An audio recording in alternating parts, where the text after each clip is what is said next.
¿Qué tal? Bienvenidos a la sesión 5. En esta sesión vamos a hablar sobre cómo las empresas terminan cambiando su paradigma de hacer negocios, colocando al consumidor en el centro de sus decisiones. En esta sesión vamos a ver 5 partes, empezando por las teorías que explican el comportamiento del consumidor.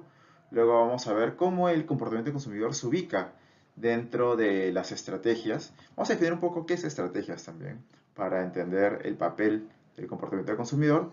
Vamos a ver los modelos más utilizados para estudiar el comportamiento del consumidor.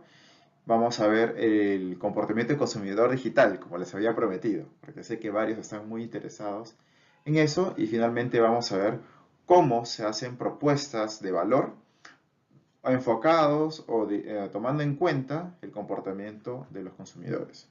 Empecemos con lo primero. ¿Cuáles son las teorías de comportamiento del consumidor? Aquí vamos a profundizar sobre qué hace que nos comportemos tal como lo hacemos. ¿Cuáles son esas fuerzas que están detrás? Bueno, si pensamos en por qué compramos distintos productos, vamos a ver que no es una decisión sencilla, no es del todo racional en todos los casos.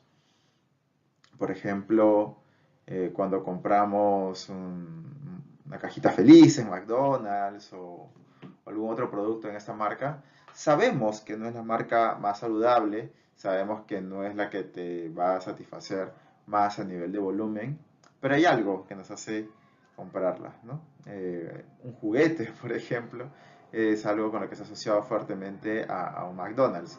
Entonces, entra mucho más que simplemente lo funcional, mucho más que saciar el hambre. Por ejemplo, Coca-Cola no te transmite en sus mensajes ningún mensaje sobre su conveniencia de precio, sobre sus compuestos, sobre su sabor. Te habla de aspectos puramente relacionales, estilo de vida, una serie de situaciones de convivencia bastante intensas, entre otras. Google ha cambiado su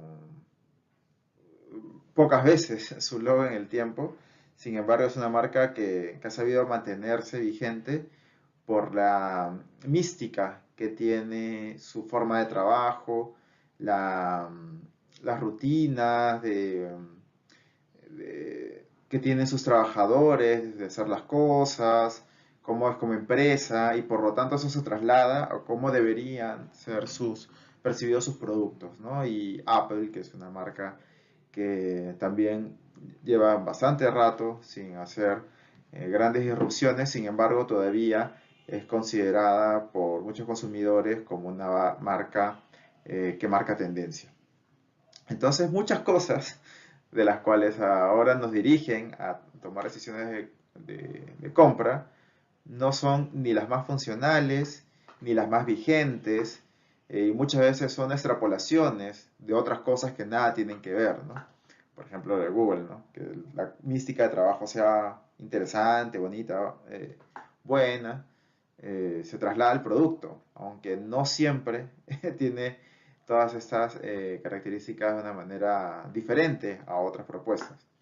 Entonces, en el caso de Apple, sus soluciones y acciones del pasado todavía resuenan hasta el presente. Entonces, en la mente hay muchas palancas que están siendo activadas al momento de decidir algo. Entonces, vamos a ver cuáles son estas principales fuerzas. Para eso vamos a explorar 5 teorías o escuelas teóricas que tratan de comprender o explicar el consumo. Vamos a ver estas 5, cada una a mayor detalle. Vamos a empezar con la teoría económica. La teoría económica tiene un planteamiento muy racional. Nos dice que las personas permanentemente estamos evaluando los distintos opciones dentro del mercado, y con nuestro presupuesto limitado, nuestros recursos limitados, vamos a tratar de maximizar nuestro beneficio con todas estas opciones, considerando nuestros limitados recursos. Entonces, esto supone varios supuestos muy interesantes. como por ejemplo que las personas estamos constantemente buscando información y comparando, ¿no? Que estamos decidiendo principalmente respecto a la funcionalidad. Y esto en parte es cierto, pero no es solamente esto, ¿no? Aquí vemos que muchas acciones tienen depositados sus racionales buscando que los consumidores saquen el mayor provecho de sus productos. Por ejemplo, los productos de línea económica, ¿no? Los productos low cost. Por ejemplo, muchas aerolíneas, ¿no? Están apuntando a, te voy a trasladar, ¿no? Va a ser te voy a llevar del mismo punto A al punto B como lo haría otra línea, pero lo voy a hacer de una manera más económica, ¿no? También, por ejemplo, estas imitaciones o productos que apuntan a hacer la opción más accesible, como Biscola o otras que se pusieron de moda hace algunos años, también apuntan a eso, ¿no? Te voy a dar una experiencia de refrescancia, de productos muy parecidos al que estás acostumbrado, pero a un precio menor. Aquí también las promociones entran de una manera muy fuerte, ¿no? Ya sean promociones momentáneas, ¿no? Como por ejemplo, aquí vemos un ejemplo de pedidos ya, pero así como estas también tenemos otras campañas sorpresa que hacen los cierras puertas en los tiendas por departamento, también días de locura y otras más que se han creado, que justamente dicen, oye, te voy a ofrecer un producto de muy buena calidad, de una calidad que siempre te he ofrecido, pero por estos días a un menor precio. O sea, la cuenta, ¿no? Por menos monto estoy teniendo una calidad que se correspondería con un precio mayor. Entonces, vale la pena comprarlo. O los Cybers, los Black Friday, eh, Cyber Monday y otras acciones eh, recurrentes año tras año, también se basan muy fuertemente en esta lógica. Entonces, es un componente importante, pero como mencionamos al inicio, no es el único, ¿no? Los consumidores no estamos permanentemente cumpliendo los supuestos de estar buscando información. ¿Cuánta información sobre un producto hemos buscado últimamente? Comparando esa información, ¿qué tan sistemáticos somos comparando los productos que vamos a comprar?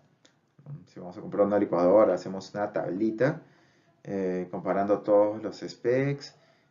Cuando estamos haciendo, no sé, alguna compra un poco más simple, ¿no? Vamos a comprar un tarro de leche, estamos haciendo estos cálculos, no siempre, ¿no? Probablemente sea una compra más rutinaria, cogemos lo primero que vemos, o lo que siempre hemos venido comprando, etc.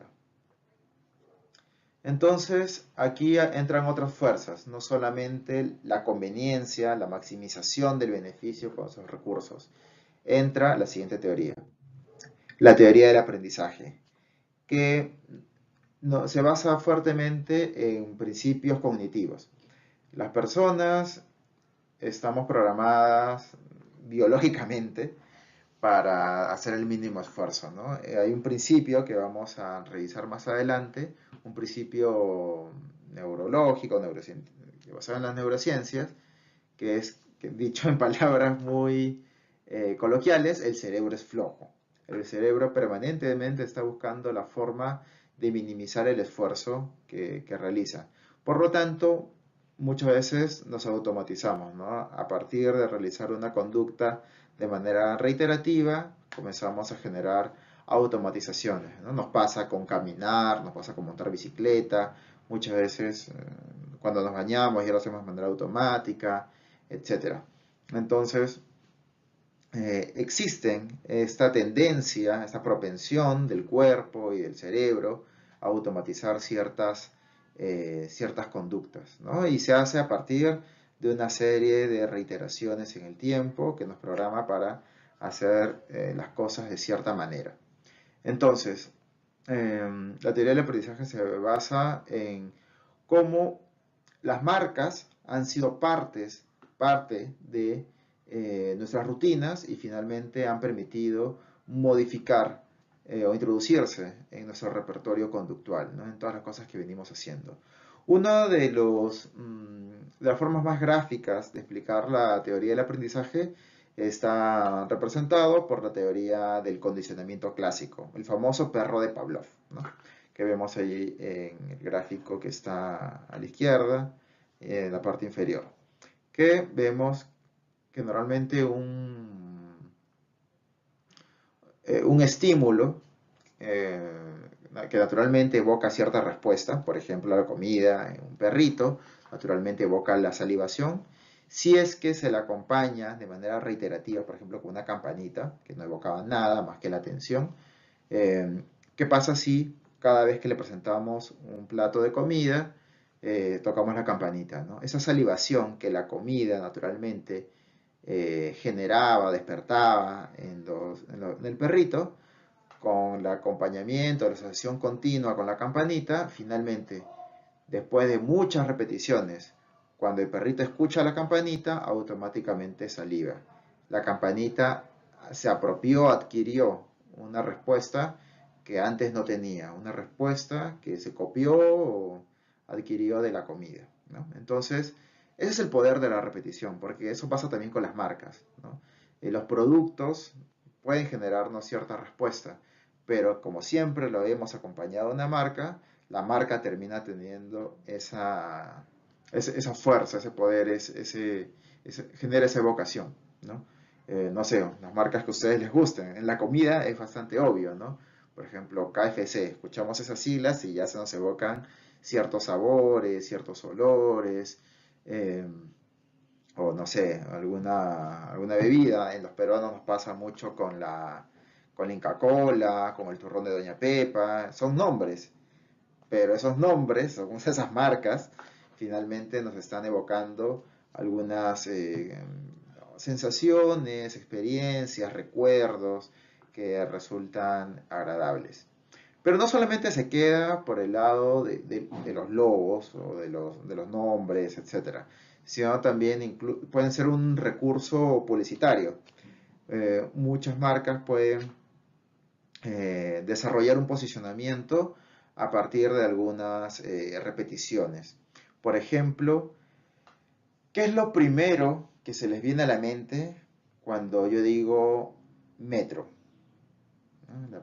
La marca Metro, a muchos se les puede evocar precios más bajos siempre. ¿No? Ya, ahora, ¿qué es lo primero que se les viene a la mente cuando yo digo la palabra ayudín?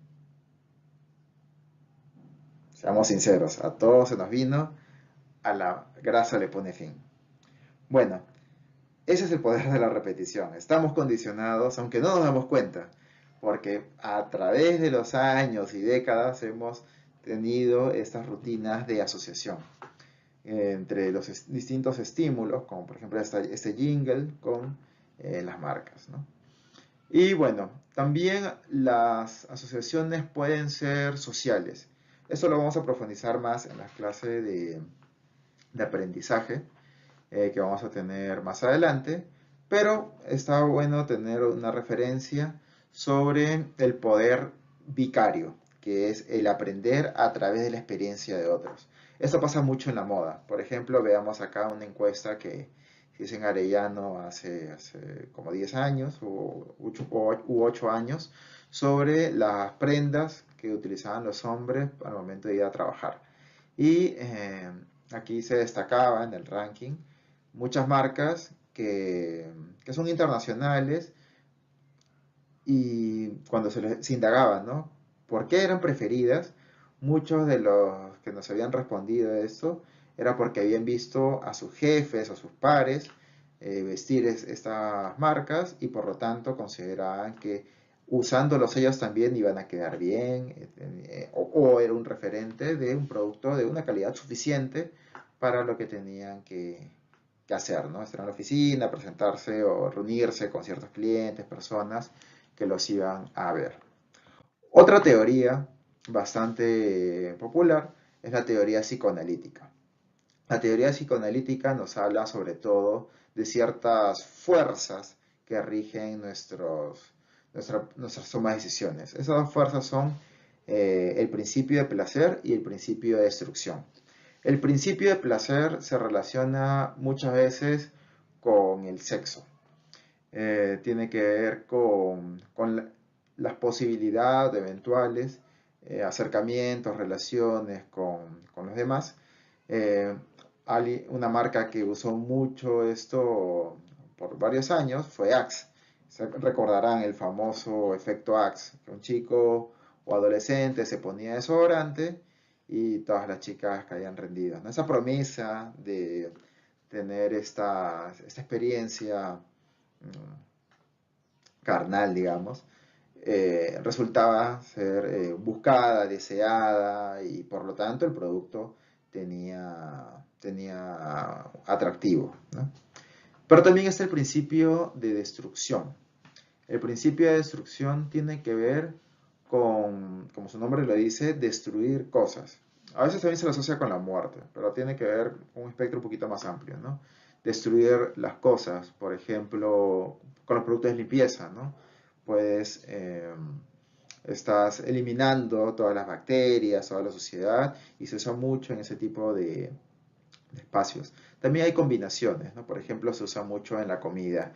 Un producto que se ve grasoso, pero muy sabroso, sabemos que no es el más saludable, pero está rico y llegamos a esta negociación, ¿no? Que me va a hacer daño, pero una vez al año no hace tanto daño, ¿no? Que es una lógica de insatisfacción. Nos explica la teoría psicoanalítica que las insatisfacciones controladas dentro de un espectro que no es irreversible termina siendo satisfactorio, ¿no? Ciertos dolorcillos, ciertos castiguillos, ciertos excesos que tenderían a ser negativos, correctamente dosificada, termina siendo estimulante. Bueno, y el efecto, entonces veamos que todos estos elementos son tomados por la publicidad, por el diseño de productos, por el diseño de experiencias y han venido evolucionando. Les hablé hace un momento del efecto Axe, ¿no? Que era como los chicos eh, se sentían atraídos hacia este producto por la expectativa de resultar más seductores o más eh, no sé, atractivos para las chicas. Sin embargo, esto no se ha quedado en el espectro masculino. También otras marcas lo han hecho en el caso femenino. Por ejemplo, ese detergente brasileño llamado Surf. Vamos a verlo.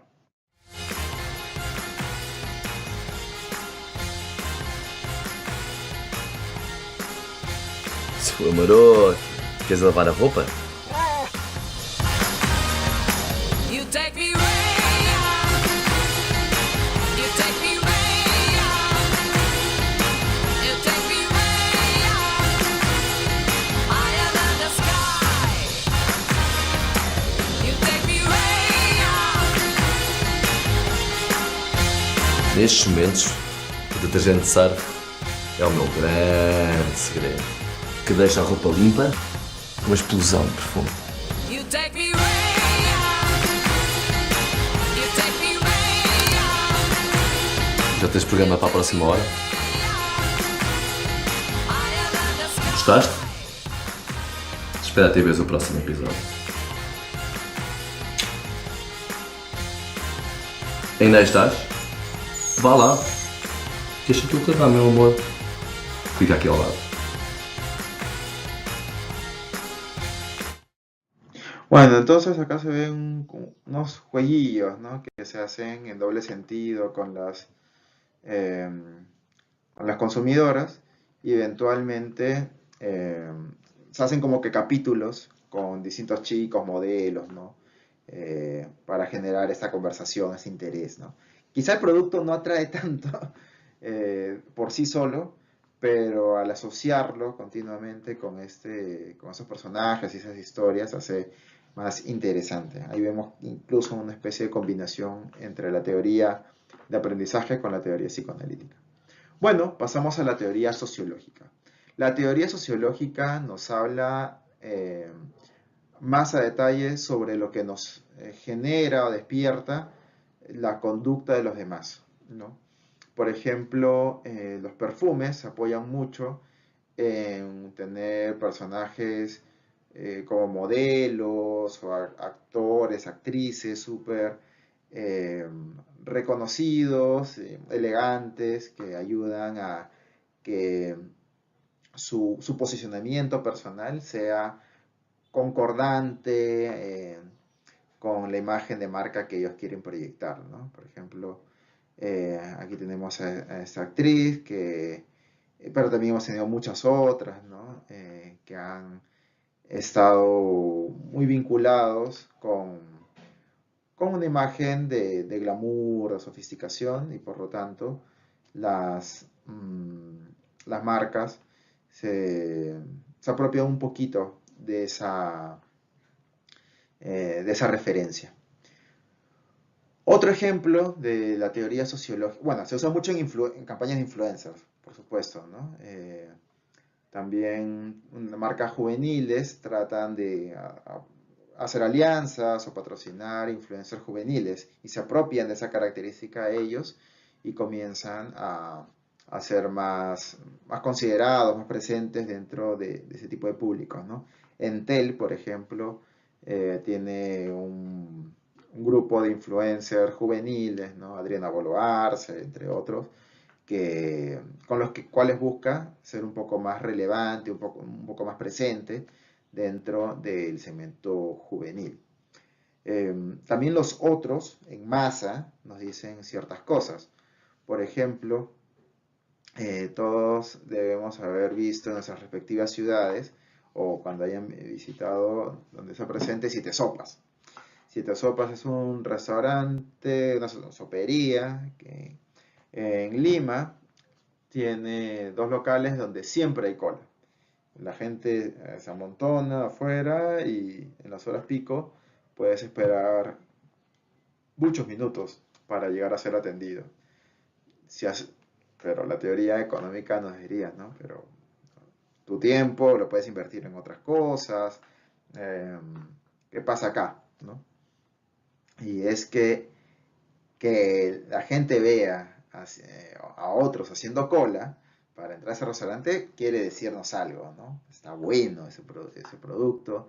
Yo también no me quiero quedar afuera. Yo también, la teoría sociológica se basa mucho en el sentido de pertenencia, en el sentido de estar, de ser parte de los movimientos sociales, ¿no? También, por ejemplo, en los últimos meses se pusieron muy de moda los rooftops, ¿no? Estas terrazas donde ir a tomarse unos traguillos y demás. Y uno tenía que ir a tomarse un selfie, una foto en un rooftop con sus amigos tomando tinto de verano. Bueno, eso nos explica la teoría sociológica, ¿no? Esa influencia de grupos eh, admirados o referentes es muy importante. Queremos de alguna manera también ser. Y esto se asocia, por supuesto, también con la moda, ¿no? Algunos personajes famosos comienzan a vestirse de alguna manera y todos comienzan a sentirse atraídos por vestirse de una manera similar, ¿no? Por ejemplo, ha entrado muy fuerte la moda del K-pop y junto con eso también ha cobrado mucha fuerza la moda coreana. Todas estas prendas oversize y demás están cada vez más presentes entre los jóvenes, en toda esta onda estética. Bueno, vamos a pasar a la última teoría, que es la teoría fisiológica. La teoría fisiológica nos habla que los comportamientos están definidos por ciertos principios cerebrales, neuronales. Entonces, nuestro cerebro y nuestro sistema nervioso en general está configurado bajo ciertos patrones, lo que nos va a permitir reaccionar o condicionar para actuar de determinada manera u otra. Por ejemplo, el cerebro está programado para favorecer las formas orgánicas. Las formas redondeadas son más preferidas respecto a las formas angulares o, o rectas, porque en la naturaleza los alimentos y distintas figuras tienen más formas redondeadas. Por lo tanto, por ejemplo, los vehículos los autos, que antes eran como los dibujábamos, ¿no? Como una figura geométrica bastante angular, cada vez están teniendo líneas más finas, ¿no? Y están buscando parecerse incluso a algunas figuras animales, ¿no? Más en clase de percepción les voy a mostrar eh, algunos vehículos muy inspirados, por ejemplo, en tiburones, en algunas aves, etcétera, que generan esas sensaciones que por alguna razón cerebral primitiva nos evocan ciertas preferencias. También los ojos son un componente muy importante. Tendemos a mirar lo que otros miran por una programación neuronal, ¿no? Eh, También hay algunas preferencias por tener por experiencias en diversas modalidades sensoriales, ¿no? Mientras por más sentidos pase una marca o un producto, más aumenta la probabilidad de que los compremos, ¿no? Entonces ahí entra el famoso marketing sensorial. Por ejemplo, es más probable que compremos un postre, un producto horneado, si es que primero lo leemos, si es que escuchamos el crunch de ese tipo de productos, y no solamente lo veamos, ¿no? Entonces, mientras más modalidades sensoriales activemos, más probable es que se cierre la probabilidad de venta. También pasa con otros productos que no son necesariamente comida, ¿no? Por ejemplo, en los vehículos. Es muy importante no solamente saber el precio y los specs que ese vehículo tiene o si es una marca reconocida, sino también está demostrado que es más probable que uno compre un vehículo cuando prueba el vehículo, cuando entra al vehículo, se sienta y se pone y vive la experiencia sensorial del vehículo, ¿no? Entonces nadie compra un vehículo que no ha probado antes. Eso pasa también con muchas tiendas de moda, ¿no? Habrán identificado algunas tiendas que tienen un olor característico. Por ejemplo, Gap y Banana Republic tienen en Perú, al menos, unos olores característicos que ayudan a cerrar ciertos misticismos, ciertas evocaciones con lo que estas marcas quieren generar. Bueno, acá hay 5 teorías hasta ahora y como verán, todas tienen algo de razón, pero ninguna funciona de manera independiente, ¿no? Ninguna es, ok, esta categoría funciona 100% con la teoría tal y no tiene nada de la otra, ¿no? Siempre es una combinación. Por lo tanto, esas escuelas teóricas han ido aportando distintos ingredientes, componentes para entender la conducta humana, pero no funcionan de manera aislada como silos, sino funcionan de manera integrada. Entonces, actualmente se entiende como que la ecuación del comportamiento, una explicación del comportamiento tiene que ver con la combinación de con distintos pesos de estos factores, ¿no? Pero en no todas las categorías, cada uno de estas variables o factores va a pesar lo mismo. Por ejemplo, mencionábamos productos de mucha cotidianeidad, ¿no? Que ya compramos de manera automática, que no le damos muchas vueltas. La teoría del aprendizaje es mucho más relevante, ¿no? Porque ya lo hacemos de manera automática. por ejemplo, qué canal de televisión vemos. No la pensamos mucho, ya nos levantamos y automáticamente ponemos lo que estamos acostumbrados a ver. En algunos casos, con decisiones más complejas, las teorías racional y la sociológica pueden ser más importantes. En algunos productos que tienen que ver más con el consumo, o la experiencia directa, la fisiológica o la psicoanalítica, pueden resultar más importantes. Por lo tanto, para que esto quede un poco más claro, vamos a hacer la siguiente dinámica. De manera individual, vamos a hacer este ejercicio que va a tener 4 partes. La primera es, vamos a llenar esta tabla considerando las distintas marcas que están acá, ¿no? De unas primeras 4 marcas que están en el mercado, vamos a darle un valor, ¿no? Que cada fila debería sumar 100. ¿Qué tanto peso, por ejemplo, en la contratación de un servicio de cable para el hogar como Win, creen que tenga de peso la teoría económica, las variables de la teoría de aprendizaje, la psicoanalítica, la social, fisiológica, etc. Asigne un número a toda esta fila, una serie de números a toda esta fila hasta que sumen 100, ¿no? Revisen, pueden hacerlo en Excel para ayudarse a que den con el número exacto. Luego van a ir pasando marca por marca, ¿no? La segunda es Little Caesar, que es esta pizzería que es un poco juvenil, ¿no? Que es bastante económica, que se dirige sobre todo al bolsillo de los chicos más jóvenes. Luego viene Toyota, esta marca japonesa, bastante conocida, que hoy día es líder en el mercado peruano. L'Oreal, esta marca de productos de belleza, que no solamente son los tintes o productos para el cabello, también tiene una línea de cuidado de la piel, etc.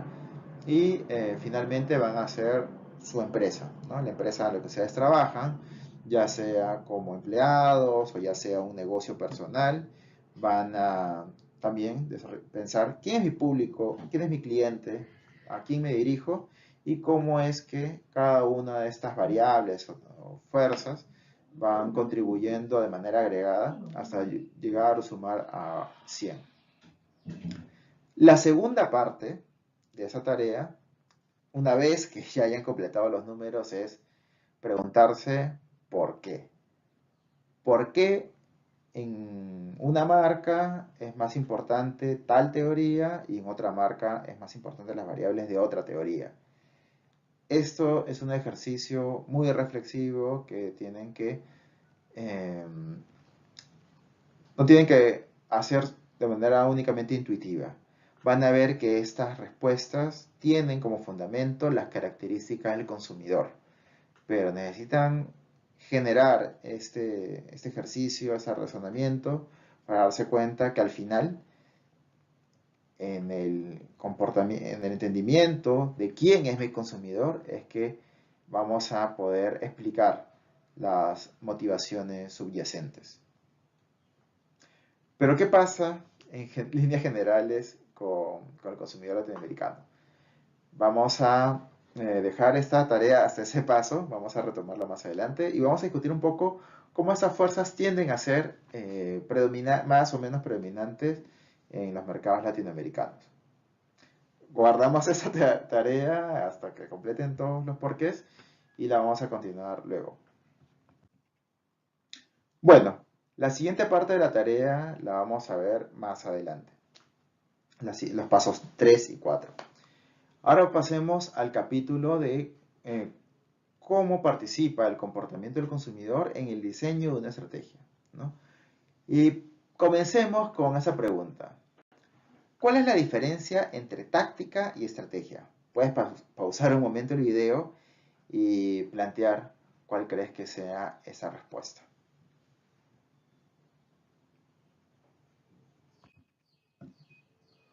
Bueno, la diferencia radica en cómo nos aproximamos a las soluciones. Por ejemplo, tenemos normalmente en nuestros trabajos o en distintos proyectos un objetivo que alcanzar, ¿no?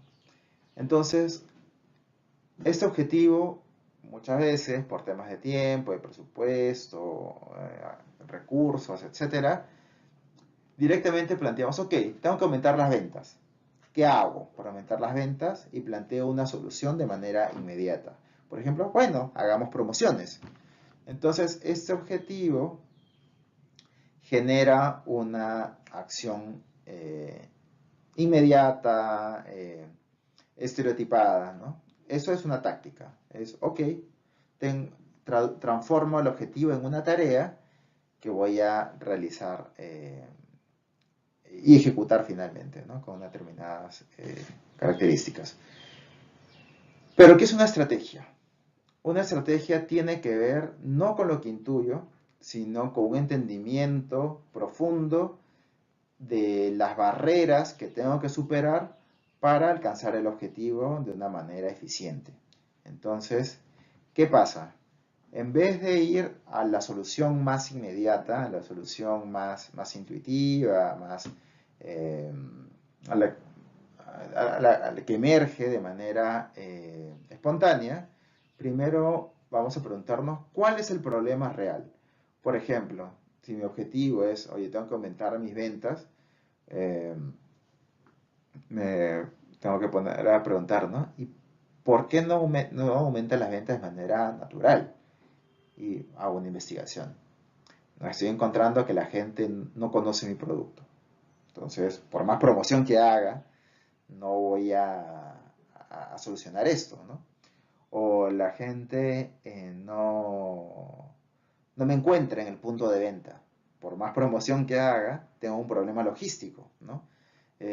Una solución acorde a que no haya abastecimiento, no haya mi producto es logística, no es de promoción. Que la gente no me conozca, tiene que ser una campaña muy masiva, muy didáctica para que la gente supere esto. O la gente no confía en mí porque he brindado un mal servicio. Tengo que hacer una campaña de imagen, ¿no? De transformar, hacer ciertos compromisos, etcétera, cambiar mi posicionamiento. Entonces, eso es una estrategia. Entender cuál es mi problema real para plantear una solución real, acorde a la medida de las principales barreras que tengo para llegar a ello. Esto se corresponde mucho con una teoría que está bastante de moda del MIT, que es la teoría del U Model, ¿no? Que tiene que ver primero con hacer una observación profunda, cuando estás ante un problema, hacer una observación profunda sobre cuál es mi problema, ¿no? Y luego profundizamos. ¿Y por qué surge este problema, ¿no? ¿Qué he hecho yo o qué he dejado de hacer para que este problema se dé?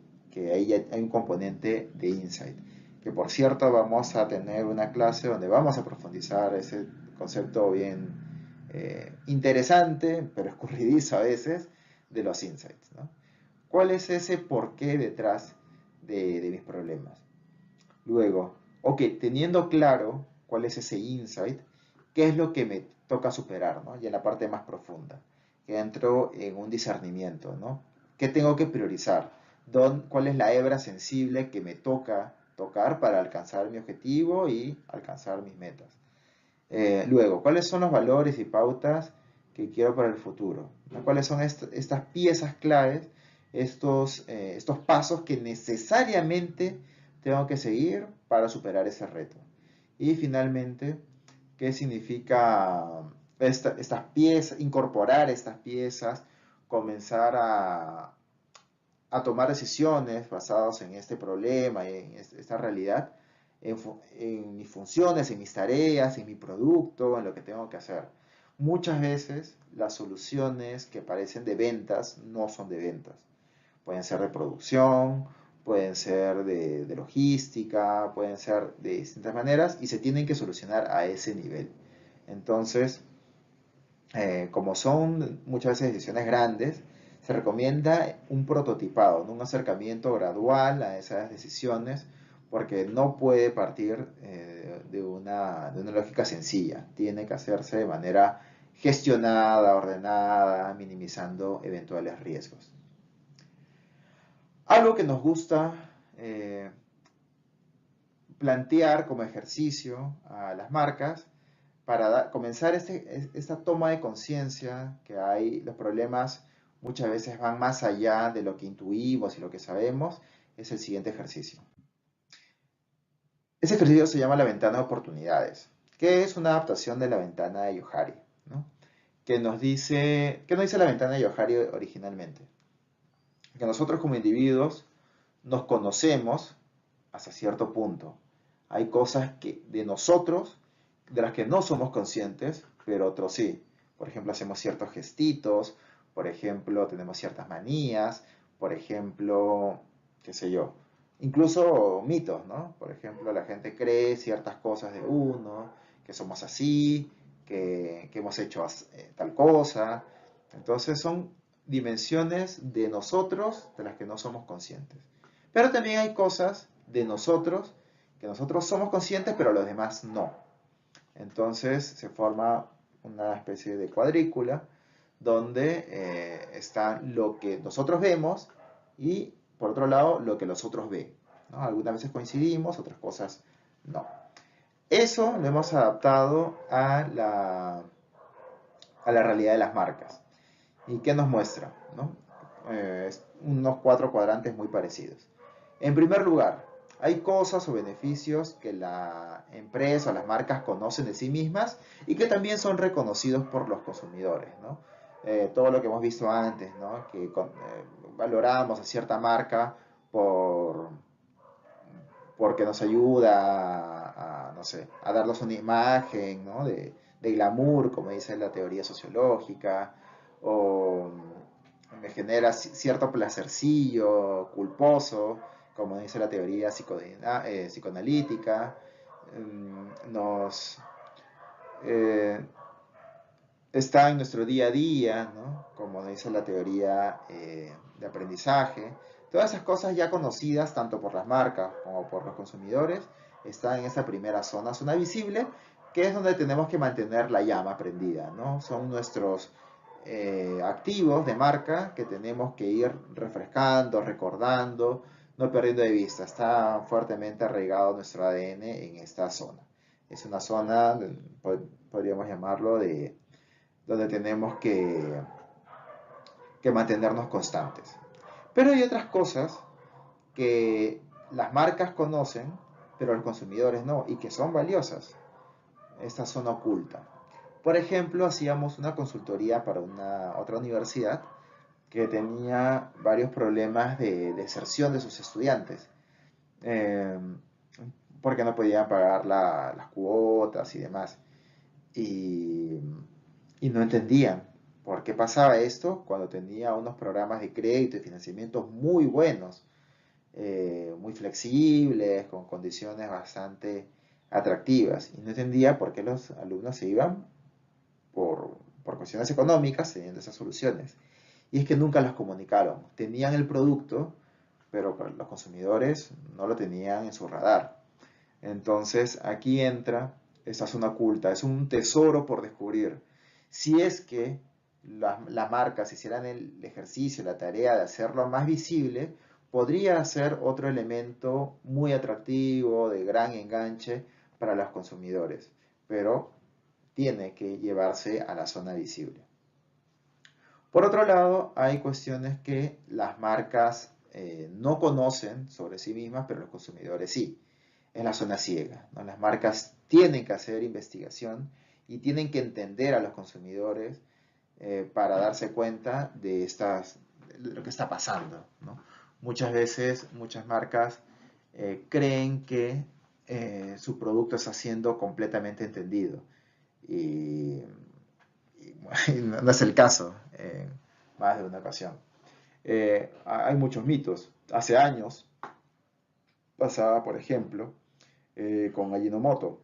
Los consumidores creían que Ajinomoto, este sazonador de umami, creían que era hueso molido, ¿no? Que había, no sé, el señor Ajinomoto en las noches iba al cementerio, profanaba algunas tumbas y rayaba huesos de cadáveres, ¿no? Humanos.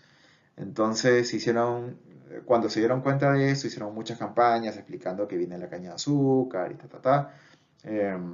Pero así como hay estos mitos, hay muchos otros más. Por ejemplo, ahora pasa con los vehículos eléctricos, donde las marcas se fueron dando cuenta que el consumidor tenía ciertas creencias erróneas sobre los vehículos eléctricos, como que no tenían potencia, como que no tenían autonomía, como que era muy complicado el tema de las recargas, como que el costo de uso era mayor que el de la gasolina, etc. Entonces las marcas tienen que tomar conciencia de de esas ideas, que terminan siendo, de esas percepciones que terminan siendo realidades, porque en marketing las percepciones son realidad, para tomar acciones, ¿no? Y no solamente hay mitos o creencias desfavorables para las marcas, a veces hay creencias favorables. Por ejemplo, tu producto, los consumidores creen que es un afrodisíaco y que además de sus características, no sé, un alimento, no sé, algún caldo de gallina, una bebida,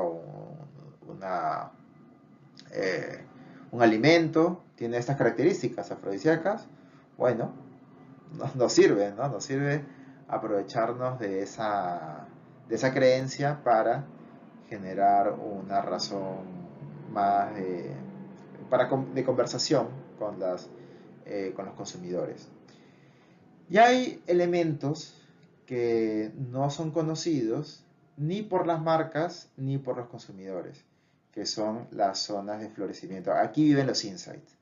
Son cuestiones que necesitan ser reveladas mediante investigación, por supuesto, y que pueden ser de gran valor tanto para las marcas, para generar unos nuevos posicionamientos, como para los consumidores, que probablemente conecte con aspectos inconscientes de su forma de comprar o de hacer las cosas. Vamos a ver un ejemplo que nos puede graficar un poco todo esto. Entender al consumidor puede darnos pie a tomar acciones de marketing muy interesantes. Por ejemplo, esta marca Kia en El Salvador se dio cuenta que su parque automotor no era muy grande y en general los consumidores salvadoreños no tenían mucha tradición de comprar vehículos, ¿no? Para muchos era su primer vehículo. Entonces, sabiendo que nadie se compra un vehículo al que no se ha subido, decidieron acercar los vehículos a los consumidores para que tengan una primera experiencia subiéndose a alguno de sus modelos. Entonces hicieron esta campaña, el primer showroom dentro de un bus. En El Salvador se vende de todo en los buses. De todo. Abito, argolla, pulsera, cadena, tobillera. Material didáctico, mire, $1 le cuesta. Manzana de la dulce, $1 manzana. Ya parece un mercado aquí en el bus. Por eso, para vender el nuevo Kia Picanto, el auto compacto con la cuota mensual más baja del mercado, decidimos hacer exactamente lo mismo.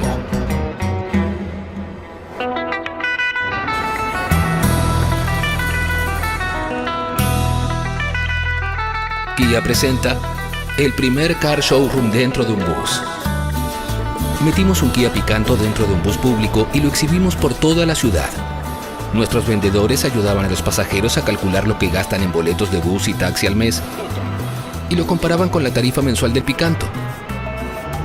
Los números eran casi los mismos.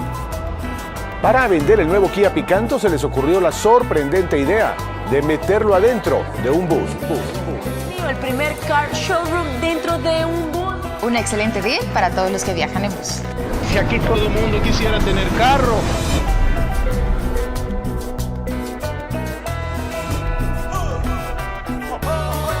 Salía más rentable comprar un Kia Picanto nuevito y de fábrica. Por primera vez en la historia de la marca, nos quedamos sin stock. A ver si no los dejan sin trabajo. Kia Picanto. Un auto que cabe en todos lados y también en tu presupuesto.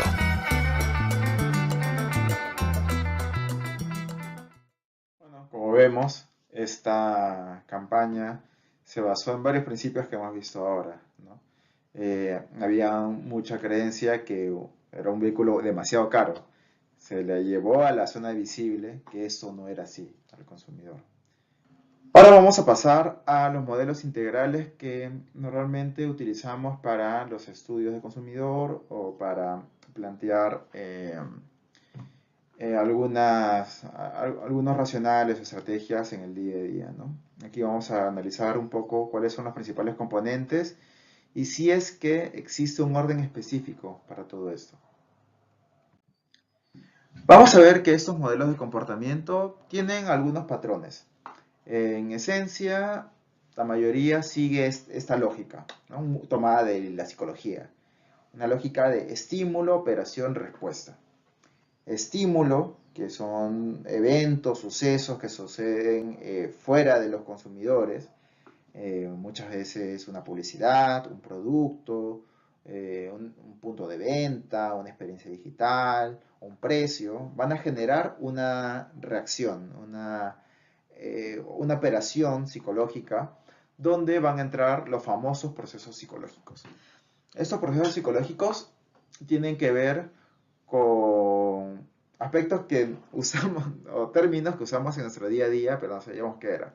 Como por ejemplo la memoria, como por ejemplo la percepción, como por ejemplo el aprendizaje, como por ejemplo las actitudes, por ejemplo la lealtad. Todos esos elementos son llamados procesos psicológicos y son principios o reglas de procesamiento de información que nos van a generar o nos van a llevar a una respuesta, que usualmente es la compra o una acción en general, ¿no? No siempre todas las respuestas de marketing buscadas son compras, ¿no? A veces tiene que ver con cambios de actitudes, a veces tiene que ver con afiliaciones, dejar un lead o qué sé yo. Entonces, gran parte del curso se centra en esa parte central, ¿no? ¿Cuáles son las operaciones? Vamos a ver cómo distintos estímulos son recibidos y tratados con todos estos procesos psicológicos. A lo largo del curso vamos a tener ciertas sesiones donde vamos a explorar las sensaciones y las percepciones, otra donde vamos a hablar sobre las actitudes y el aprendizaje, otro donde vamos a hablar sobre las actitudes y las motivaciones, etc. Y finalmente deberíamos llegar a dominar estos componentes internos, estos procesos psicológicos, para llegar o generar la respuesta deseada, ¿no? Entonces, vamos a ver a continuación varios modelos de comportamiento y vamos a ver que en la mayoría de casos se cumplen estos tres componentes.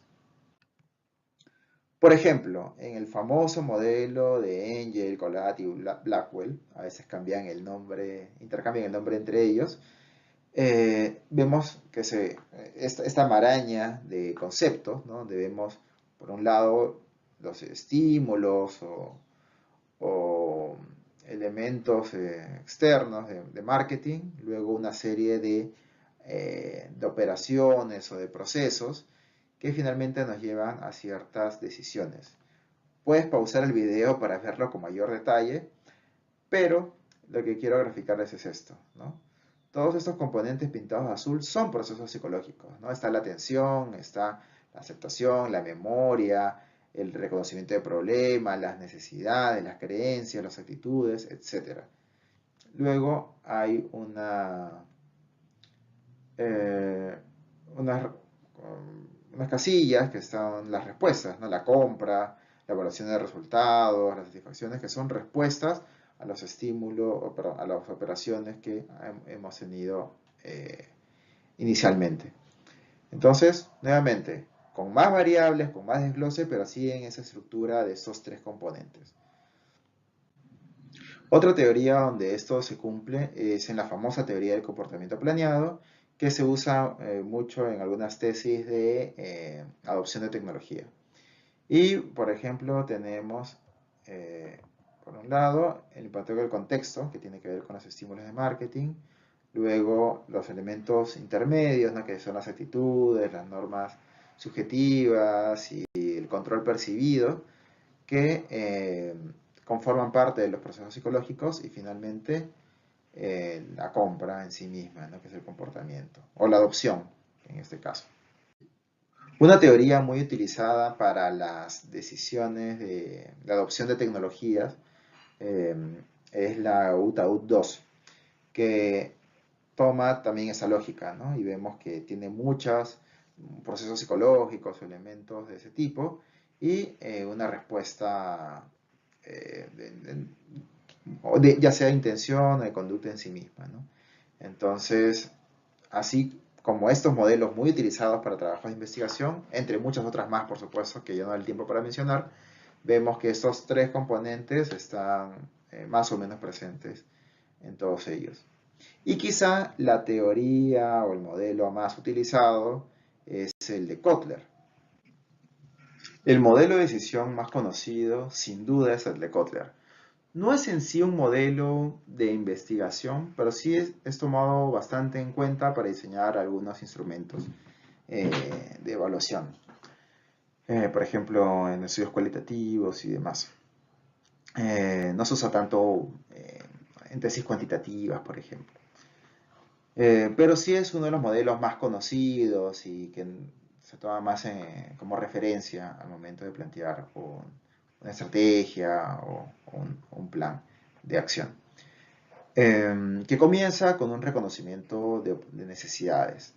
¿Qué necesitamos? ¿Qué carencia tenemos? ¿En qué desequilibrio hemos caído? Que nos lleva a la siguiente etapa.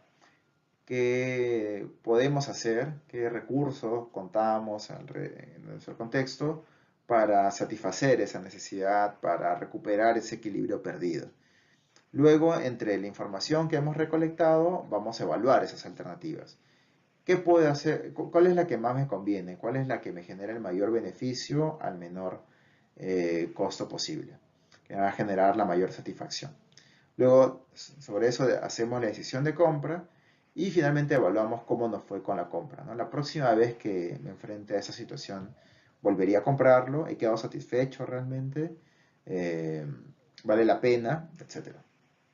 Esto, por supuesto, es una herramienta más pedagógica, ¿no? Más de ayuda a la discusión que otra cosa. El mismo Kotler nos comenta que no es tan lineal como el gráfico aparentaría serlo, ¿no? De hecho, plantea algunas situaciones donde esas etapas se cumplen de manera más definida y otras situaciones donde prácticamente ocurren de manera automática muchas de estas etapas o momentos. Por ejemplo, distingue 4 tipos de comportamiento. Algunos comportamientos, como donde es el carrito, son comportamientos de compra complejo, que requieren una alta participación y hay una alta diferenciación entre las marcas, ¿no? Entonces, entre las marcas no sé, europeas y una marca china, probablemente haya ciertas preferencias, ciertas tecnologías que sean distintas y que requieran una reflexión, una evaluación de alternativas mucho más profunda. Y como el ticket de la compra de un vehículo no es menor, también los consumidores se involucran mucho para tomar la decisión más acertada, ¿no? Pero también hay casos donde la participación es baja en un mercado donde hay muchas diferencias entre marcas, ¿no? Seguramente a todos les ha pasado que en Navidad les comienzan a llegar panetones de todos lados, de distintas marcas. Entonces ocurre esa situación de un comportamiento de compra basado en la variedad, ¿no? Que comienza a priorizarse esa etapa de búsqueda de información, de, oye, qué panetón está más bueno, qué panetón está como que de moda. En una época estuvo de moda el Bauducco, en otra época estuvo de moda otras marcas menos conocidas, más artesanales. También ha pasado con los turrones, ¿no? Que las marcas mainstream han dejado un poco de ser las de mayor tendencia o recomendación, y marcas de algunas ciertas panaderías o emprendimientos comienzan a ganar popularidad.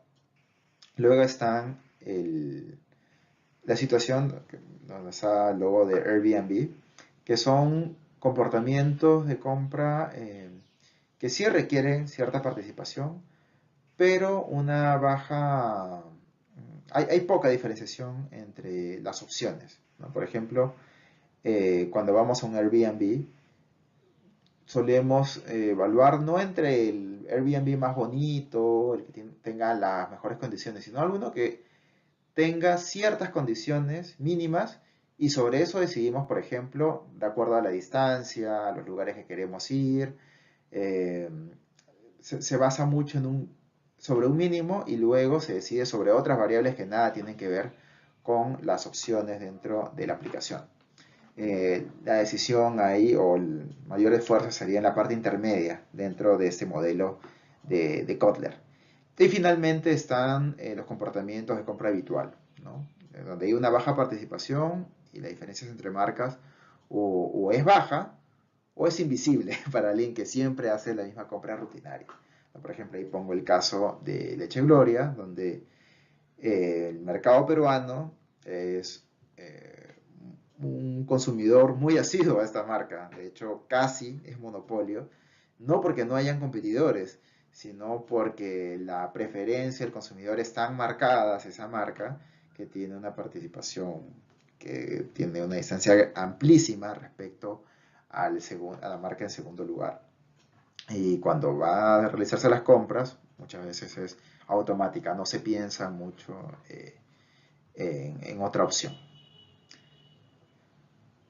Bueno, pero como les había adelantado, hay ciertos retos sobre cómo graficar este modelo, ¿no? Porque la linealidad que aparenta mostrar no se cumple realmente en el día a día. Más aún apareciendo cada vez más opciones, más a la mano, como pasa con muchas marcas en redes sociales. Entonces, este modelo realizado desde Google es muy interesante, porque nos muestra que si bien hay un momento donde surge un reconocimiento de necesidades por parte del consumidor, toda esta parte intermedia de búsqueda de información y evaluación de alternativas no es tan secuencial, o primero hago uno y luego el otro, sino los consumidores van y vuelven a buscar más información, evalúan, no se convencen, postergan, vuelven a evaluar más adelante en el tiempo, dejan el producto en el carrito de compras y luego lo retoman, esperan a una promoción, no se convencen del todo. Entonces, realmente eso es así.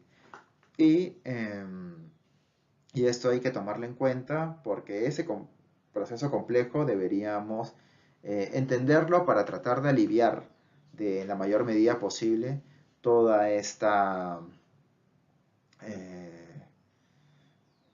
posibles fugas de clientes potenciales, ¿no? Tratar de darle los elementos que están necesitando para que cierre su compra con nosotros. Y finalmente está la decisión de compra, que termina un poco el circuito. Que lo termina entre comillas, ¿no? Porque luego deberíamos generar un comportamiento de post-compra positivo, ¿no? Por ejemplo, la recomendación, el boca a boca en redes sociales, etc. La recompra. Bueno, y ahora vamos a lo que muchos querían: el comportamiento del consumidor digital. Vamos a comprender cómo todos estos elementos que hemos ido viendo hasta ahora conversan con el proceso de decisión del consumidor digital. Cuando se habla de marketing digital, muchas personas directamente se asocian con una buena práctica que se tiene en este ámbito, que es el buyer persona, el customer persona, que es una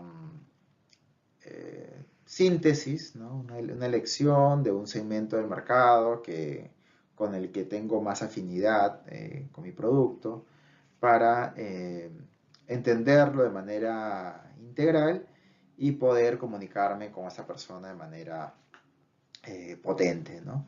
Y acá hay unos ejemplos, modelos de estos customer persona, desde una foto referencial, se acostumbra a bautizarlo con cierto nombre, caracterizarlo, siempre basado con la mayor información posible, qué edad tiene, a qué se dedican, cuáles son sus intereses, en qué medios están, aparte de donde estamos nosotros, cómo se relacionan con la categoría, qué preocupaciones tienen, qué motivaciones tienen, etcétera. Eso nos ayuda a pensar cómo podemos ir adaptando no solo nuestra comunicación, sino incluso nuestro producto, nuestra elección de canales, etcétera. Eso también, ese buyer persona, customer persona, puede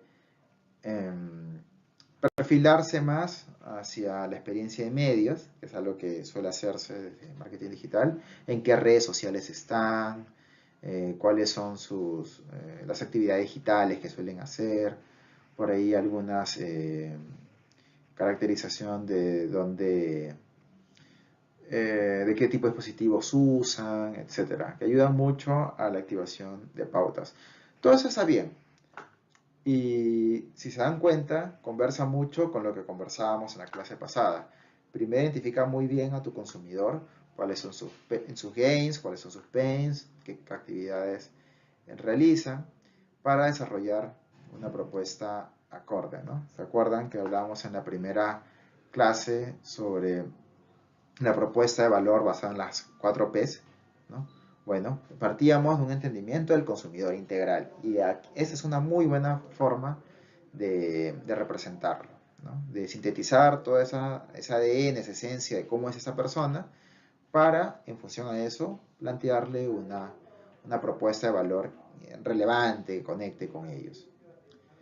Otra herramienta muy interesante del marketing digital, por ejemplo, tenemos aquí una referencia de un Customer Journey de una persona en Estados Unidos que cómo accedería o buscaría acceder a un programa de subvenciones del gobierno, ¿no?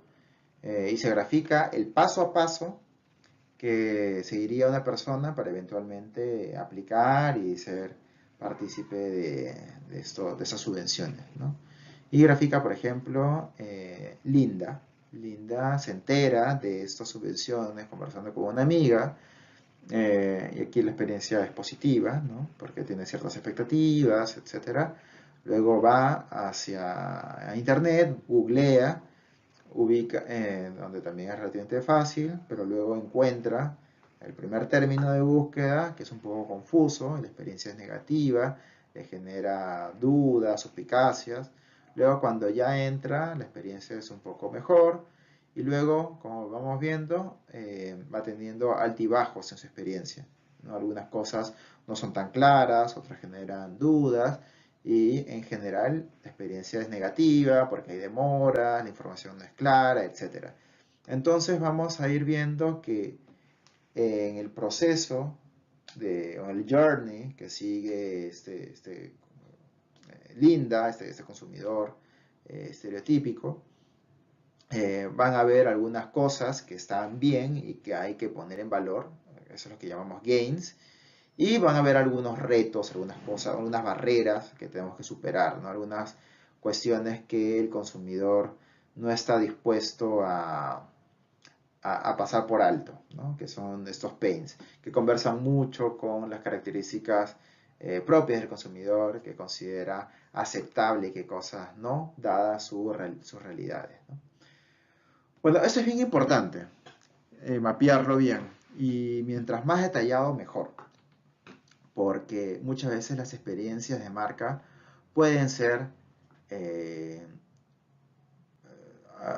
amenazadas por no entender algunos de estos componentes y tener muchos caritas o pains activos en nuestro proceso. Por ejemplo, acá una colega me comentaba que en su página va a hacer algunos cambios a partir de ese entendimiento.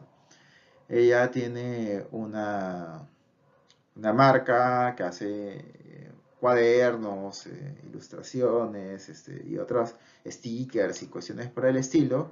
Muy bonitos, yo le he comprado algunos. eh, pero se dio cuenta que le faltaban algunas cosas y acá les voy a mostrar. Demos una mirada a las características de su perfil en Instagram.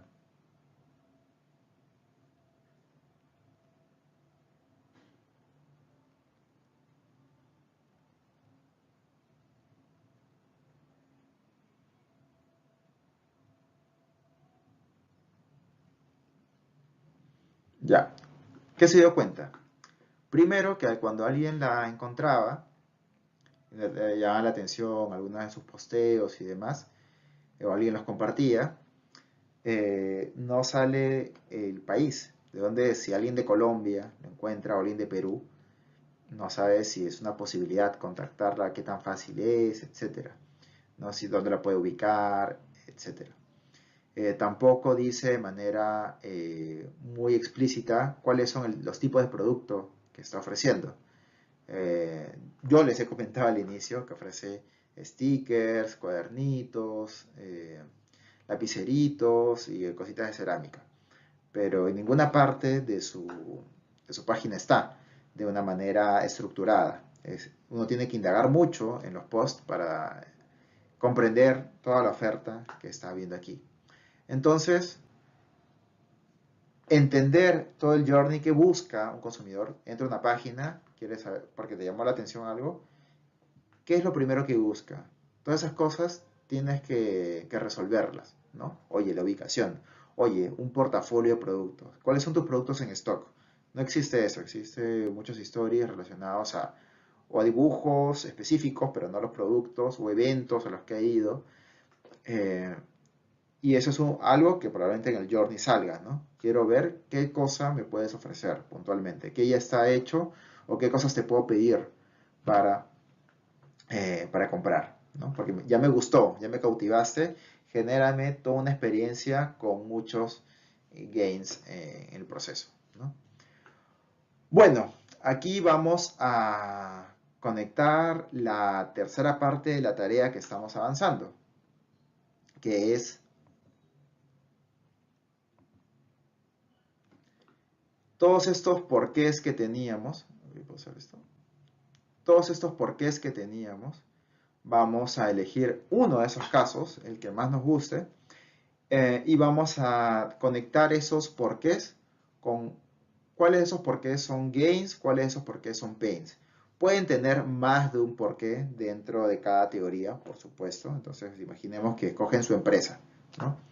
Pueden tener algunos, en la parte económica, algunos porqués positivos, ¿no? De gains, pero también en esa misma sección tener algunos porqués negativos o pains, ¿no? Cosas que el consumidor está con los que está teniendo ciertos problemas, ciertas barreras, ciertas dificultades, etc. Vamos a escoger uno y sobre eso vamos a hacer un desarrollo de más a detalle. Acuérdense que pueden tener más de un porqué en forma de pain o en forma de gain en cada una de las casillas. No se preocupen por tener solo una en cada casilla. Bueno, y Kotler, su libro y modelo de marketing 4.0, luego ya vamos a hablar del 1.0, 2.0 y 3.0 y del 5.0 más adelante, nos plantea un modelo de las 5 A's para generar un relacionamiento con los consumidores dentro del terreno digital, ¿no? Que comienza con el aware, la toma de conciencia, oye, mírame, ¿no? Entérate que existo, muy apoyado en publicidad pagada, en estrategias de SEO y SEM, en PR, en email marketing. Luego que me ves, siéntete atraído por mí, ¿no? Considérame. Y aquí entra el marketing de contenidos o inbound marketing. las experiencias de social media, etc. Luego la averiguación. Oye, que me consideras, tenme como tu opción preferida, ¿no? Entonces aquí entran los landing pages donde tengo información atractiva o más detallada sobre qué cosas ofrezco, ¿no? Los newsletters o pruebas gratis, ¿no? Ahí dice free tools, algunos casos de estudio donde te demuestro que soy el mejor producto posible o disponible. Luego invita a que se facilite la experiencia de acción o compra, eventualmente como teniendo pasarelas o páginas de compras, de pago, muestras gratis o demos como las experiencias freemium, no como un Spotify, que es un producto de paga, pero puedes acceder a una versión libre con ciertas condiciones, ¿no? Si quieres la experiencia completa, paga. Carritos de compra y todos estos elementos digitales que pueden ayudar a que cierres la compra. Y finalmente, apoyo o care, ¿no? Aquí incluye el tema de planes de fidelización, la gamificación para retener a los consumidores, ¿no? Que estén permanentemente enganchados, reviews donde un consumidor satisfecho pueda disponibilizar su experiencia a otros, programas de referencias, entre otros. Bueno, estos componentes del marketing digital, ¿no? Que se corresponden con qué hacer en el journey, han sido tomados también por otros. Por ejemplo, el modelo Avinash, los modelos de Google también siguen esta lógica, con otros términos muy bonitos, See, Think, Do, etc. Pero en esencia son lo mismo. Y curiosamente, se darán cuenta, cierto paralelismo con otro concepto también del mismo Kotler que vimos hace un momento, que es su modelo de decisión, ¿no? La atención se corresponde con el reconocimiento de necesidades, ¿no? Oye, con ese producto te trato de provocar o de evocar algún reconocimiento que me necesitas. Con la atracción tiene que ver mucho darte información de que soy un producto suficientemente bueno para satisfacer tus necesidades. Con la preferencia o la averiguación te doy tips comparativos, relativos, de que yo soy mejor que otras opciones. Con la acción agilizo, cierro mucho más rápido la decisión de compra. Y con el apoyo o care ayudo a tener un buen relacionamiento más allá de la primera compra. Entonces, es lo mismo. El marketing digital lo que hace es complementar o hacer mucho más ágil, mucho más rápido, mucho más interactivo, mucho más de ida y de vuelta entre marca y consumidor la experiencia de marketing. Pero en esencia es marketing. Un poco como suele pasar en Scooby-Doo. El marketing digital realmente es marketing. Sigue los mismos principios, se ciñe bajo los mismos modelos de comportamiento, solamente que tiene disponible más herramientas o nuevas herramientas. Pero hoy en día ya no se puede hablar de marketing digital de una manera ajena, independiente a otras prácticas de marketing. ¿A qué me refiero? Cada vez más se está replanteando esta lógica multicanal, donde tenemos distintos canales y en cada uno tenemos que desarrollar una experiencia apropiada, a una visión omnicanal, donde todos los puntos de contacto tienen que formar parte de un ecosistema, porque muy probablemente un mismo consumidor primero vaya a la tienda, vea, luego vaya a la web y termine comprando, buscando un descuento, haga el seguimiento en el mobile, se vaya alimentando o manteniendo actualizado sobre la marca en las redes sociales. Está en todas, no está en cada una o en una o en otra, está en todas. Por lo tanto, la experiencia tiene que ser global. Esa es la gran ventaja de, de tener un pensamiento integrado, ¿no? Que tenemos que buscar aprovechar todos los puntos de contacto que trabajen de manera sinérgica, de manera orquestada, para que juntos ayuden a elevar la probabilidad de venta en general, ¿no? O en uno o en otro de manera separada. De hecho, por eso es que decimos que el marketing digital no es una cosa separada, independiente a otra. El marketing digital termina siendo otra parte de la estrategia de marketing en general. Cada vez más, muchos de nuestros clientes están dejando de tener de manera separada sus equipos de inversión de publicidad ATL y digital. Están siendo parte de un mismo equipo, pensando bajo una misma lógica, un mismo mindset, para articular sus compras, sus estrategias, sus bajadas, etc. Y es más, y también están sumando a los equipos de tienda y de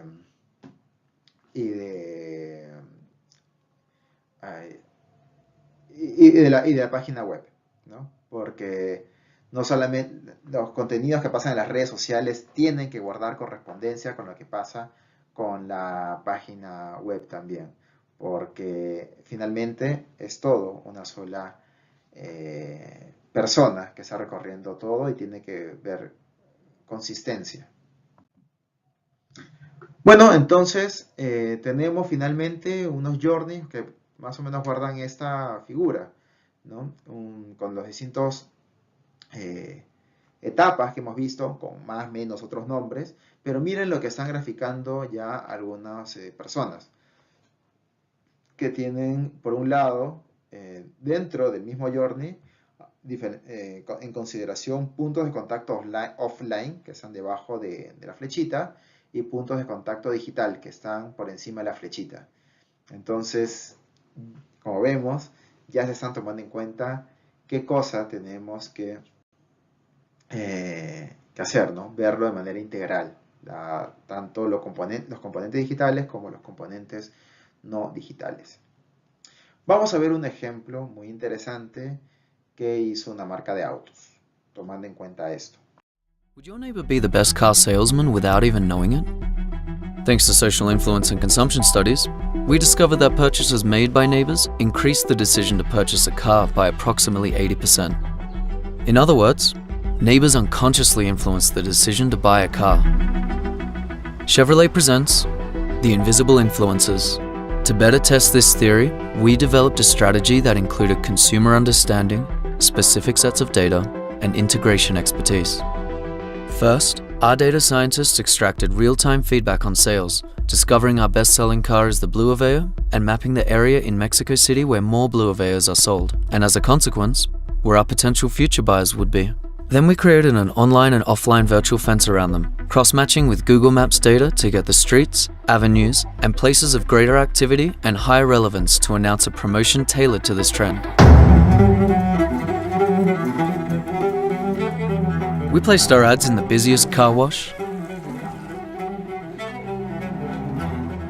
the hottest pizza place, the biggest laundromats, gyms, drugstores, cafes, diners, barbershops, and the most relevant spots of the area. On digital media, our message was geo-targeted to appear within this higher influence area. Every single piece offered a special discount, the last nudge for an already predisposed target. With this data-led campaign, we generated an unprecedented increase in sales in the area, using a more focused and much smaller advertising spend. Behavioral science and data, turning more and more neighbors into Blue Aveo salesmen.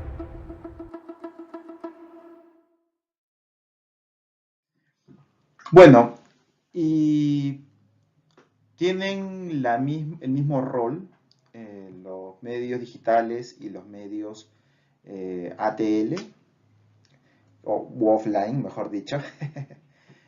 Pues hemos realizado en Avast un estudio hace como año y medio y encontramos algunas diferencias muy particulares.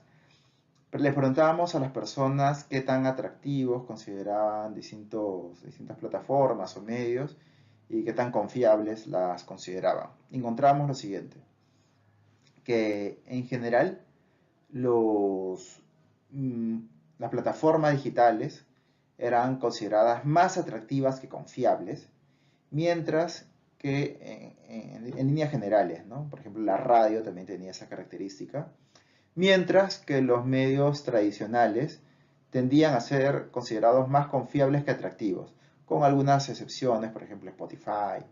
Entonces, como vemos, para generar una experiencia de medios o comunicacional integral, ambos son necesarios. Los medios digitales o las plataformas digitales no reemplazan de manera absoluta a los medios tradicionales, se complementan.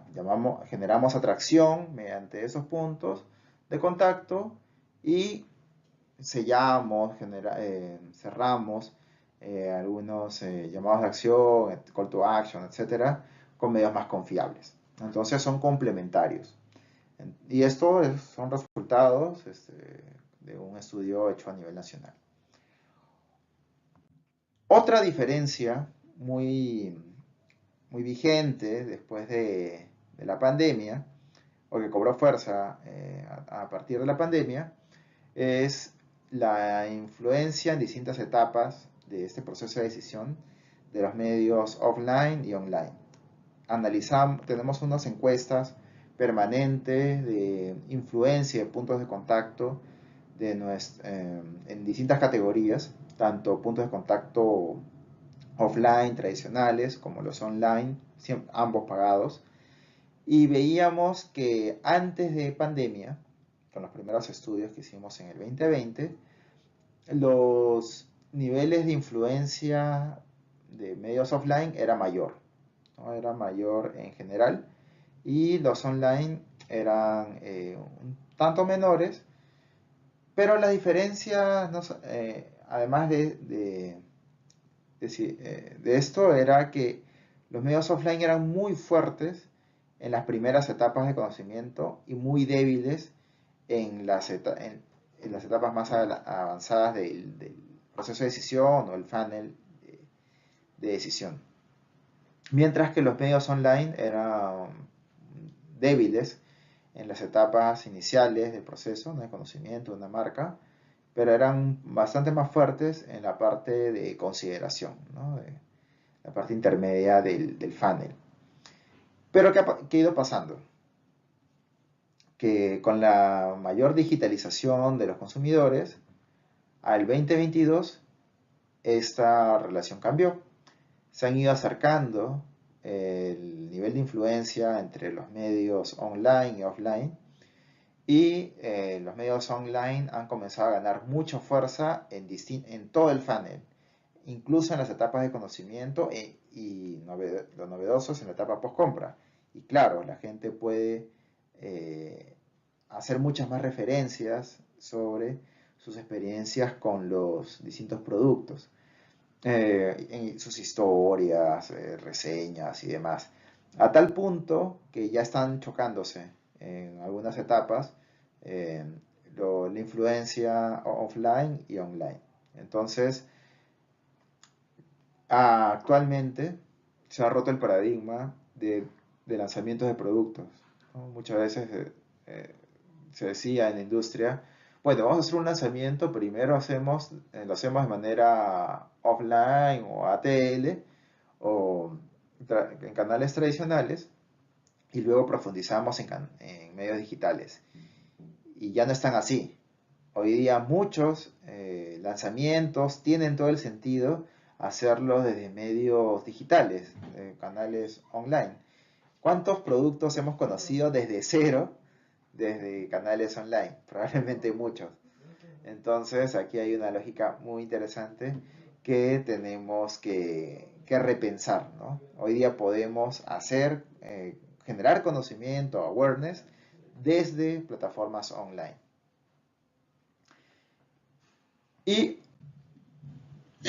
bueno, y desde experiencia digital cada vez se desarrollan más novedades muy interesantes para cada una de las distintas etapas del funnel. Por ejemplo, cada vez más está cobrando fuerza la realidad virtual, donde puedes visitar tiendas, hacer un vitrineo incluso desde tu computadora. Y puedes navegar por las tiendas, ver qué hay de nuevo. Facilita mucho la búsqueda de información sin salir de casa, sin mayor esfuerzo, y conecta un poco más al consumidor con la experiencia de tienda. Más para la etapa de consideración está la realidad aumentada, ponerte en situación. Por ejemplo, IKEA ha trabajado de una manera bien interesante poder escanear tu casa y colocar distintos productos de IKEA con realidad aumentada en tu casa y ver o probar distintos estilos, ver qué cosa es lo que te conviene por temas de espacios, por temas de diseño, por temas de las otras cosas que tienes dentro de la vivienda, qué cosa combina mejor, etc. Y para la etapa más de compra están muy de moda los shoppable videos, que son, por ejemplo, Benetton, en algunos de sus lanzamientos, desfiles y demás, ya tenía la opción de, mientras estabas viendo al modelo en el video, en la pasarela, te salían botones para poder, si querías, comprar la prenda en ese mismo momento, no esperar a que termine todo el evento para recién ir a la tienda y poder adquirirlos. Entonces se cierra mucho más el proceso de decisión. Incluso en Instagram cada vez hay más este tipo de opciones, de botones dentro de las imágenes o los videos para poder hacer esta compra. Incluso se está hablando que eventualmente Netflix y otras plataformas de contenidos podrían incorporar esa tecnología para cuando veas una serie, una película, oye, qué chévere esa casaca, pueda, si lo deseas, hacerle clic y comprarte una casaca igual, ¿no? Lo hace mucho más dinámico, lo hace mucho más inmersivo dentro de la experiencia. ¿Y qué tanta receptividad tienen esos desarrollos tecnológicos en América Latina?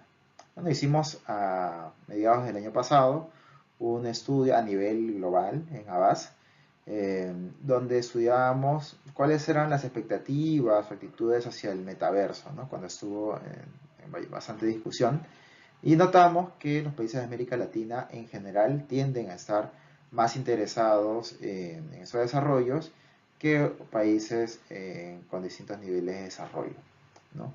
Entonces, en general, esas tecnologías suelen hacernos más ilusión porque suelen llegarnos con cierta demora. Por lo tanto, cualquier agilidad o democratización de la tecnología hace mucha ilusión y resulta bastante atractivo.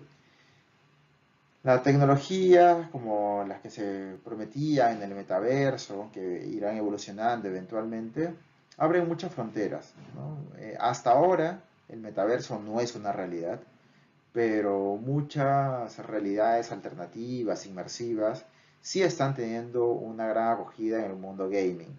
El mundo gamer es mucho más que solamente los jugadores heavy, que están con juegos más sofisticados, que tienen la silla gamer y las grandes computadoras con muchas luces, sino se ha ampliado un espectro mucho más mainstream a gamers de todas las edades, no son solamente hombres, sino también hay muchas mujeres participando. Por lo tanto, es una gran oportunidad para ampliar el espectro más allá de los juegos, como por ejemplo el caso que vamos a ver. Hyundai, en un lanzamiento de su New Creta, apostó por hacer un lanzamiento considerando una plataforma de videojuego donde la gente podía estar como en un lanzamiento típico de en un showroom, pero decidieron hacerlo de manera virtual, y eso fue lo que se dio.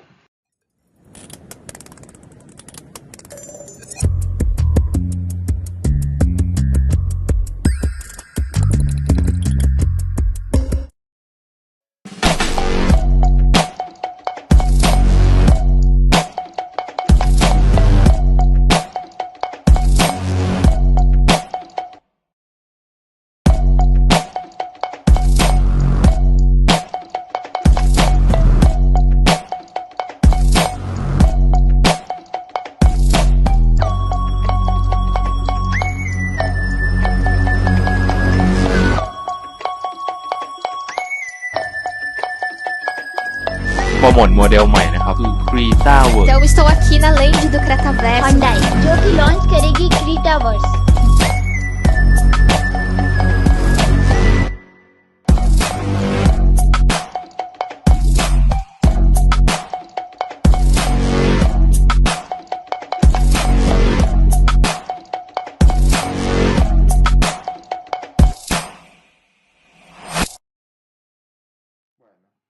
Y eso eso es un ejemplo de cómo se pueden utilizar de otras formas estas tecnologías, ¿no? Mucho más cercanas a ciertos públicos.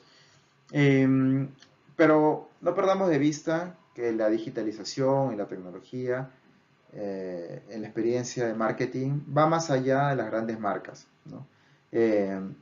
Y va más allá de solo las marcas tradicionales. Vemos, por ejemplo, que existen distintos niveles de éxito en la digitalización de distintos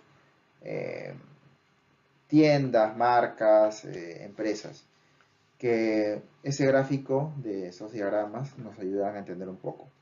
Por ejemplo, muchas tiendas de canal moderno han tenido una inversión, se han aventurado al canal digital, por ejemplo plazavea.com, Fácil, la tienda de Totus, que han ingresado al canal digital como un canal, pero no les ha ido tan bien, ¿no? Fácil, por ejemplo, tuvo un lanzamiento no tan fuerte, esperaba que la marca Totus fuese suficiente aval, a pesar que invirtieron en personajes futbolísticos, ¿no?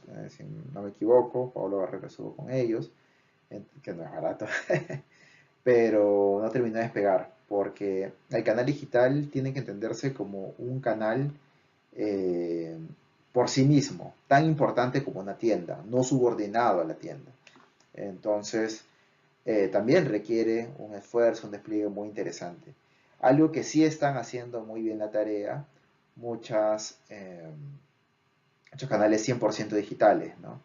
Como lo hizo en su momento Linio, Join Us, pero ahora están teniendo también muchas aplicaciones de delivery como Rappi, Pedidos Ya, Corner Shop, entre otros. Y comenzaron a cobrar mucha fuerza desde el año pasado hasta ahora, distintos restaurantes, supermercados, completamente, ¿cómo se llaman? Dark stores, ¿no? O dark kitchens, que no tienen un local de atención a la calle, sino son 100% digitales, ¿no? Tienen productos competitivos, buenos, pero 100% digitales, ¿no? Y son los que han estado quizás haciendo la tarea de una manera un poco más completa a nivel de 100% digital.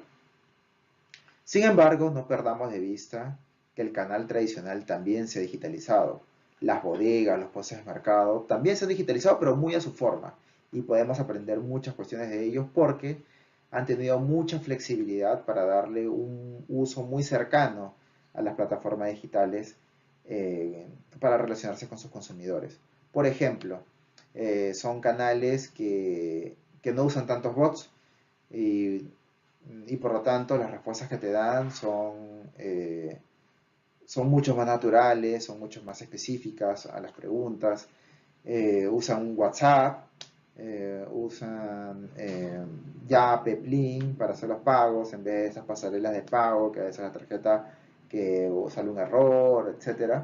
Entonces el canal tradicional en general es una muy buena práctica de digitalización porque resulta, como muchos de estos negociantes son también consumidores y entienden con mucha empatía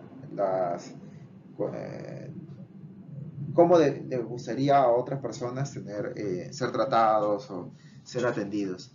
Entonces, no siguen el modelo del carrito, los contactas por Facebook, Marketplace o por Instagram, luego conversas con ellos por WhatsApp, luego hacen un pago por Yape, por EasyPay, qué sé yo, y te lo entregan por un Chasqui, por un Rappi, algún otro servicio. Si bien combinan todas estas plataformas son familiares, para los consumidores finales. Por lo tanto, creo que hay mucho que aprender sobre cómo se digitaliza el canal tradicional, pero se habla muy poco sobre ellos. Y finalmente vamos a conectar todas estas piezas para elaborar una propuesta de valor, de marca, de marketing, basadas en los principios de comportamiento del consumidor que hemos visto hasta ahora, ¿no? Entonces, es una forma gráfica de ver cómo ponemos al consumidor en el centro de las decisiones de negocio. Entonces, para esto vamos a recurrir a un concepto que probablemente les sea familiar a más de uno de ustedes, que es el Value Proposition Canvas, ¿no? Este lienzo para proponer este valor de la marca, que tiene normalmente esta forma, ¿no? Por un lado se tiene la propuesta de valor y por otro lado el perfil del consumidor. Y se plantean que esos tienen que conversar. Como vimos en la clase pasada,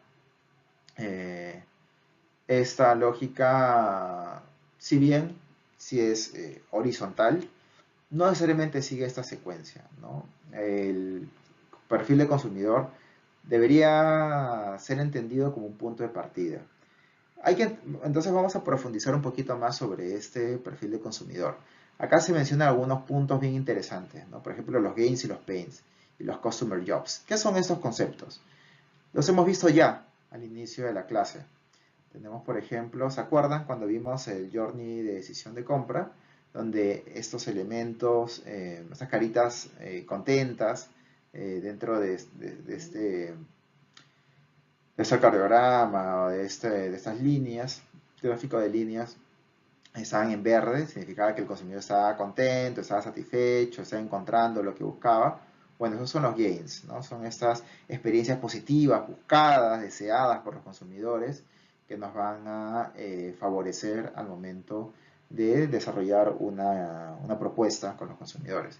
Y por otro lado están los pains, ¿no? Son todas estas barreras, desconocimientos, malas experiencias, frustraciones, mitos que tienen los consumidores respecto a la categoría o a la marca, ¿no? Y los customer jobs son todas las actividades que tiene que realizar el consumidor para finalmente relacionarse con la propuesta de valor. Entonces, que está descrito a lo largo de todo este journey, ¿no? Entonces, como vemos ya, esta es una síntesis, por así decirlo, de ese Customer Profile, de estos conceptos vistos en el journey del consumidor. Bueno, entonces, siendo este el punto de partida, recomiendo que se vea este gráfico de esta manera. Primero empezamos entendiendo muy bien el perfil de nuestro consumidor y solo a partir de ello desarrollamos la propuesta de valor, ¿no? Entonces, en este caso, eso suele usarse, es un modelo que se usa mucho para startups, para propuestas completas de negocio, incluyendo una serie de variables que escapan un poco a los objetivos de marketing del curso. Por lo tanto, esta propuesta de valor la vamos a reemplazar, como vimos en las sesiones pasadas, por nuestras famosas 4Ps o 4Cs, ¿no? Me gustan más las 4Cs. Entonces, la aplicación al marketing tiene para el curso va a tener más o menos esta forma, ¿no? Partimos de un entendimiento profundo del consumidor, con sus pains, gains y su viaje, ¿no? Las tareas que realiza como consumidor, y a partir de ello vamos a desarrollar una propuesta de valor basada en el marketing mix o 4Ps acorde, ¿no? Que facilite, que tenga mayores probabilidades de éxito, de enganche. Como conclusión, bueno, hemos visto varios temas muy interesantes. La primera sobre las teorías de comportamiento del consumidor. Hemos visto 5 principales teorías. En algunos casos, algunas tienen mayor protagonismo, importancia, influencia que en otras. Luego hemos visto la diferencia entre táctica y estrategia y vemos que entender estos principios teóricos es muy importante para diseñar soluciones más a la medida, con impactos reales para nuestras decisiones de negocio. Luego hemos visto algunos modelos donde sobre todo se rescata una lógica de estímulo de marketing, una operación muy vinculada a los procesos psicológicos y una respuesta deseada de compra o alguna otra acción que sea relevante para nosotros. Uno de los modelos más utilizados dentro de esa lógica es el modelo de decisión de Kotler, el cual conversa directamente con el funnel digital que tanto se ha estado escuchando. Otra buena práctica del comportamiento de marketing digital es diseñar, plantear un target persona, buyer persona, customer persona, que nos permite no solamente hacer acciones de planificar o diseñar acciones de marketing digital, sino en general planificar acciones de marketing, porque vemos que el marketing digital es marketing finalmente. Hoy día ya se debe entender como un componente más integrado dentro de toda nuestra estrategia de marketing. Esto es importante porque nos va a permitir plantear una propuesta de valor completa, integral, para nuestros consumidores en el 360 de su experiencia, ¿no? Que es justamente el modelo de propuesta de valor que estamos planteando para la tarea. Entonces, como vemos, todos estos componentes que explican qué pasa con las decisiones de los consumidores van a servirnos no solamente para saberlos, de manera descriptiva, que existen y ya, sino para plantear soluciones, para plantear estrategias o acciones que se traduzcan en alcanzar nuestros objetivos. Así que la siguiente sesión vamos a ponernos en esto de manera aplicada. Vamos a ver cómo esto se debería traducir de manera empírica a una lógica mucho más de gestión. Nos vemos en la siguiente clase.